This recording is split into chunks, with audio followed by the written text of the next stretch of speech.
매일 아침 10시 10분의 묘미, 오늘도 어김없이 찾아왔습니다. MTN 이항영 전문위원과 함께하는 딱이거입니다. 위원님 어서 오세요. 네, 안녕하세요.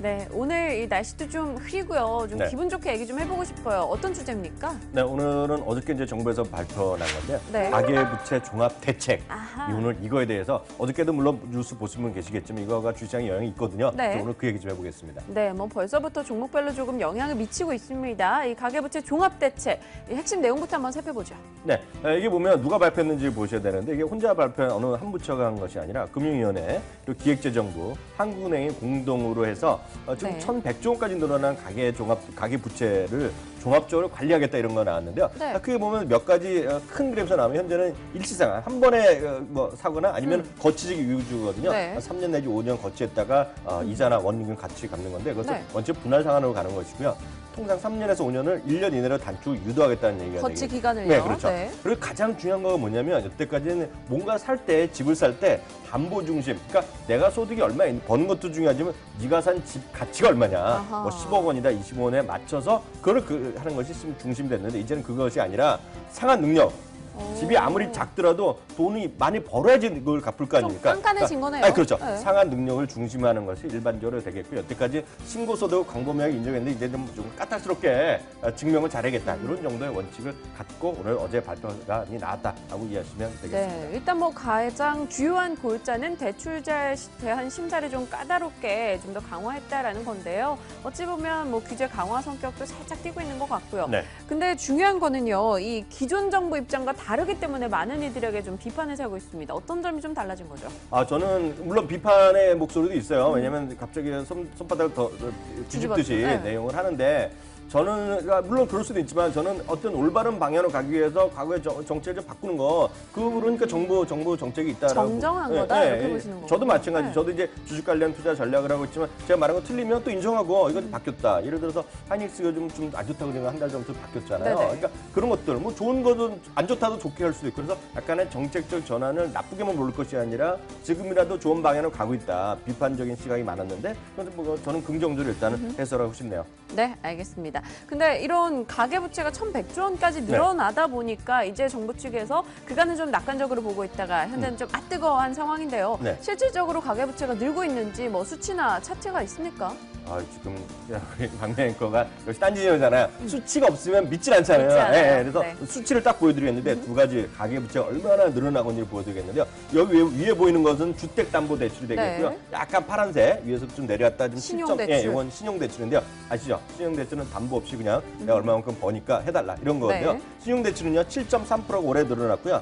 작년에 6.5% 늘어났거든요. 올해도 7.3% 늘어났는데 문제는 주택담보대출은 작년에도 10%대, 올해 벌써 1분기에만도요 11.3%가 늘어났어요. 네. 그러니까 그만큼 빠른 속도로 가계대출이 늘어나고 있는데 왜 이렇게 많이 특히 주택 관련 대출이 늘어났냐면 아까도 얘기했지만 비판적으로 보는 분들 작년에 계속 이슈가 재작년부터 빚내서라도 집을 사라는 그런 분위기잖아요. 네. 그리고 주택 시장도 조금 회복되는 듯하니까 그리고 전세값이 워낙 오르니까 전세값에서 한 20% 더 주면 집사자 그런 게 있었잖아요. 그러니까 주택담보대출이 많이 급증한 것이 지금 현재 1,100조라는 가공할 만한 대한민국의 가계부채까지 왔다라고 이해하시면 되겠습니다. 1,100조라는 금액 자체는 정말 어마어마한 것 같습니다. 일단 부채가 이렇게까지 급증하면서 대책들이 나오고 있는 건데 네. 사실 이렇게 부채가 늘어도요. 돈도 더 많이 벌면 좀 해결되는 거 아닙니까? 맞죠. 돈도 많이 벌고 제 주머니에 돈이 많이 들어오면 지금 대출 일으키면 어떻습니까? 그 은행도 돈을 벌고 다 좋은데 문제는 이것도 역시 수치를 보고 이해를 하셔야 되는데 네. 이 수치는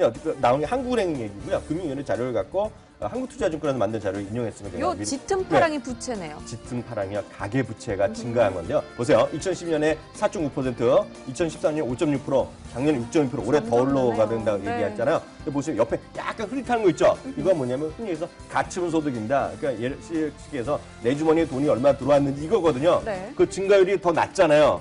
그러니까 6%가 대출이 늘어나는데 소득은 3.7%가 안 늘어나니까 3%만큼 뭔가 딴 것에 해결을 해야 되거든요. 네. 없는 돈을 메꾸든지만 해야 되니까 지금 상대적으로 이게 좀 불안불안하다는 얘기가 있다는 거죠.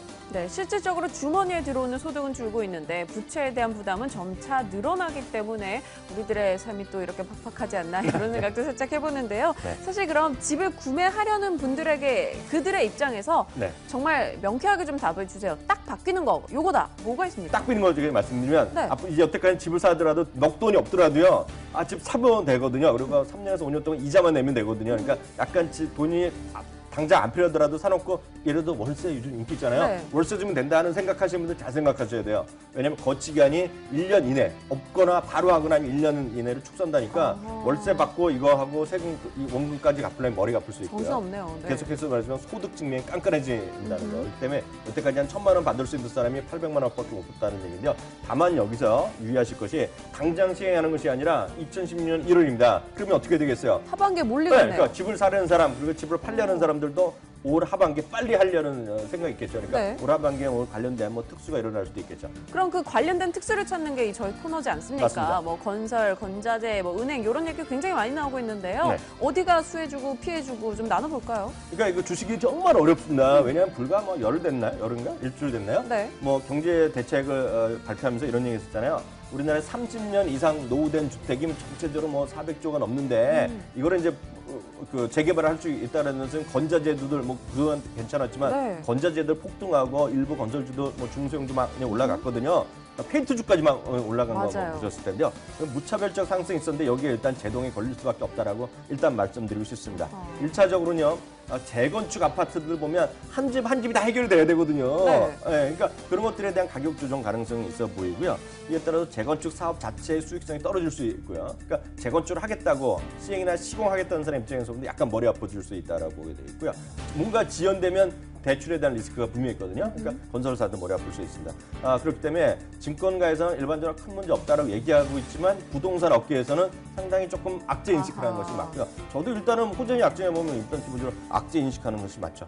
네, 알겠습니다. 일단 건설이나 건자재주도 그간의 흐름을 뒤로 한 채 오늘 좀 미끄러지고 있다라는 점도 파악을 하시길 바라겠고요. 그럼 은행주는요? 은행주도 이익이 좀 줄 것이다 이런 우려감이 있던데요. 맞습니다. 은행주 입장에서 보면 이런 거죠. 예를 들어서 1억을 빌려주던 사람한테 한 8천만 원만 줄어들면 20% 줄어들면 깐깐해졌으니까. 깐깐하게 줄잖아요. 그러면 당연히 많이 돈을 꽂아야지 이자를 많이 받을 거 아닙니까? 네. 그러니까 악재 인식하는 것을 맞을 수 있는데 은행권의 분위기 약간 그렇잖아요. 은행은 지금 약간 뒤에 돌아서서 표준 관리 웃고 있다는 것이거든요. 왜요? 왜냐하면 여태까지는 나라에서 자꾸 돈을 꽂으라니까 돈을 못 받을 우려가 있다고 막 꽂주는 거거든요. 근데 자기가 안 꽂으라도 다른 은행 가니까 서로 손잡고 꽂주는 거거든요. 좀 건전한 대출이 그러니까 이루어지는 이제는 거군요. 건전하게 꼼꼼히 따지니까 부실 대출의 우려가 좀 감소하겠죠. 그러니까 어허. 저는 장기적으로 좋다, 괜찮다고 보고 있고 이 재료만 보면요. 은행들에서 편중 관리하는데 문제는 이 재료만 갖고 보면 악재가 아니라 호재라고 보고 있는데 계속해서 말씀드리지만 인터넷 전문 은행이 생기잖아요. 그렇기 때문에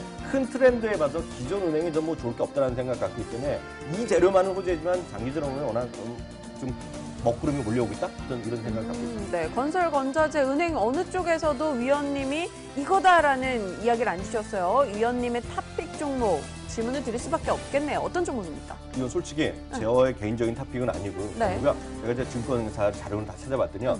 오늘 한국투자증권에서 나온 자료가 저한테는 마음에 들더라고요. 그게 한국토지신탁을 얘기하고 있는데 네. 저도 개인적으로 많이 여태까지 추천하거나 분석한 적은 없는 건데요. 건설시장 관련주에 차별화에 기대를 된다는 얘기를 하고 있고요.